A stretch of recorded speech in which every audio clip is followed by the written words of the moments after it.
Maligayang pagbabalik, mga binibini at ginoo. Para sa gawaing pangupuan sa araling ito, panuto. Tukuyin ang kasing kahulugan at kasanungat ng mga salita batay sa pagkakagamit ng mga ito sa pangusap. Piliin ang titik ng tamang sagot at isulat sa sagutang papel. Handa ka na ba? Handa na po!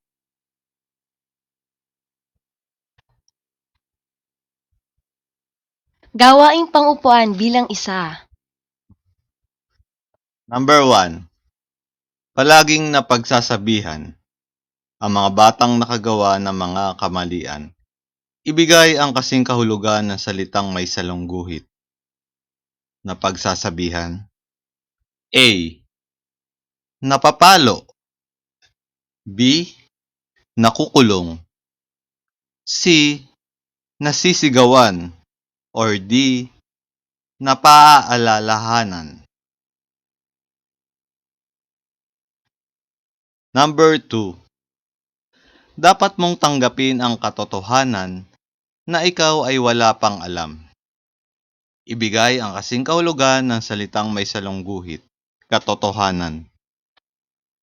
A. Realidad. B. Kamalian. C. Kasiyahan. Or D. Kasamaan. Number 3.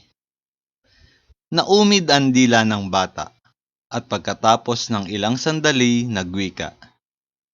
Inay, igagalang ko ang gusto mo. Ibigay ang kasing kahulugan ng salitang may salungguhit. Naumid. A. Di nakasulat.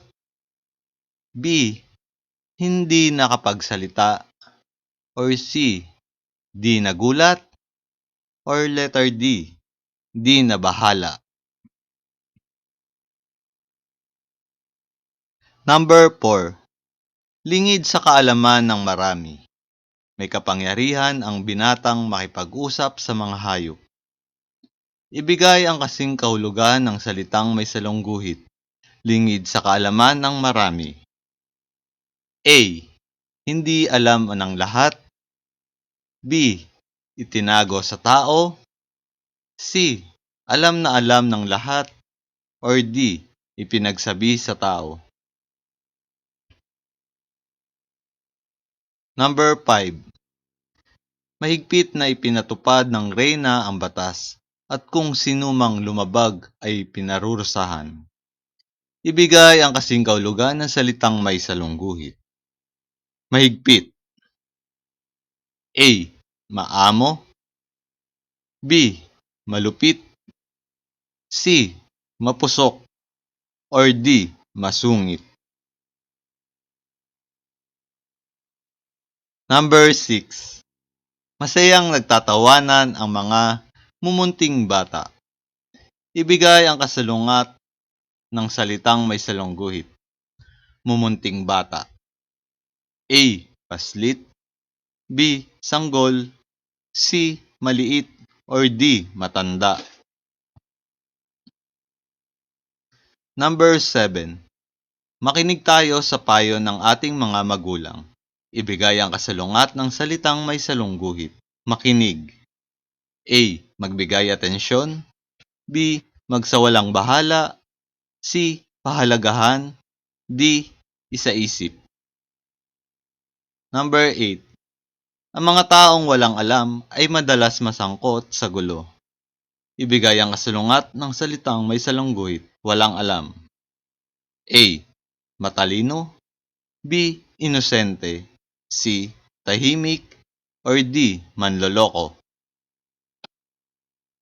Number 9. Namangha ang mga turista sa aking kagandahan ng Lake Holon sa Tibuli, South Cotabato. Ibigay ang kasalungat ng salitang may salungguhit. Namangha. A. Nadismaya. B. Nabighani. C. Nabigla. Or D. Nagulat. Number 10. Natuwa ang karamihan nang dumating na sa wakas ang bakuna kontra COVID-19 sa Pilipinas. Ibigay ang kasulungat ng salitang may salungguhit. Natuwa. A. Nasiyahan. B. Namangha. C. Nalungkot. Or D. Nagalak. Para sa gawaing pangupahan nito, tara, bilangin natin kung ilan na nakuha mo. At paki-comment kung ilan. Ang tamang kasagutan para sa gawaing pang-upang ito. Ikaw, Gino, anong nakuha mo? 9. Binabati kita. Balikan natin ang aralin na kasing kahulugan.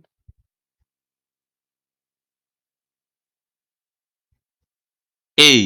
Kasing kahulugan ng mga salita ayon sa pagkakagamit sa pangungusap.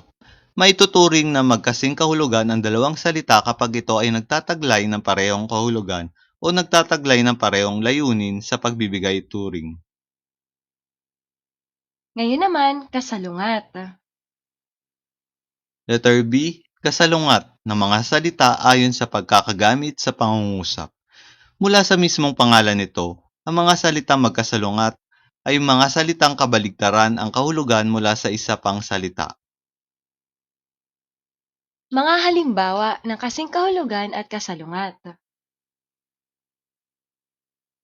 Mga salita: 1. Masipag, 2. Maganda, 3. Makinis, 4. Mabilis, 5. Mataas.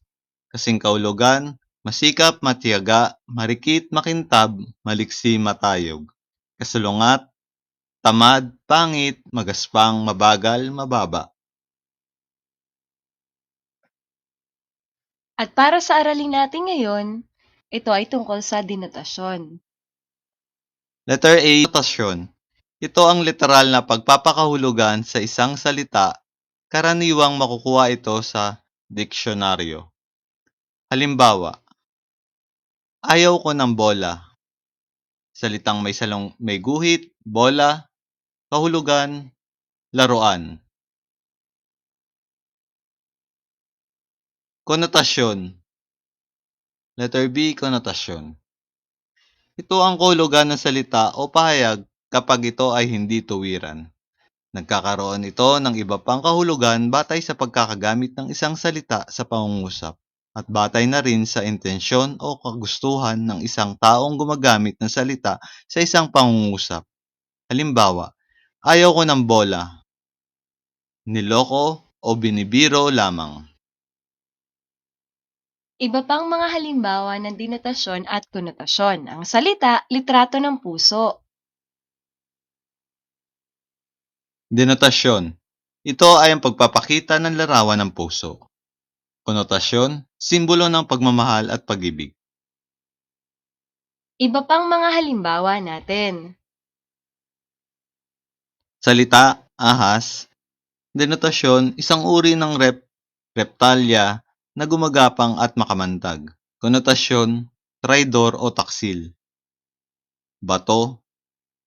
Denotasyon, matigas na bagay or konotasyon, manhid o matigas ang puso.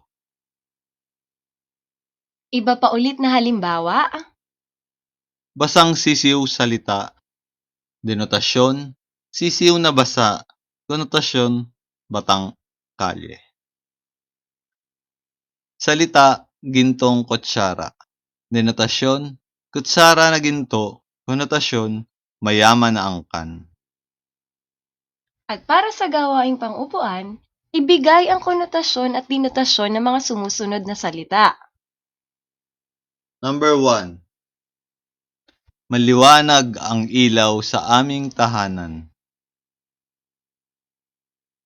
Number 2. Nag-aapoy sa galit ang ama nang malamang pinatay ang kanilang alagang aso. Number 3. Maraming kalapati ang nagliliparan sa himpapawid isang umaga nang ako ay magising sa aming probinsya. Number 4. Isang malaking bundok ang pasan-pasan niya simula nang mamatay ang kanyang asawa. Number 5. Ang magagandang bulaklak sa lungsod ng Baguio ay pinaparada panagbenga. At para naman sa ikalawang bahagi ng gawaing pang-upuan, gawin lamang o sundin ang format na iyong nakikita. Kasing kahulugan. Natutunan ko na ito ay blank. Kasalungat. Natutunan ko na ito ay blank. Denotasyon. Natutunan ko na ito ay blank. Konotasyon. Natutunan ko na ito ay blank.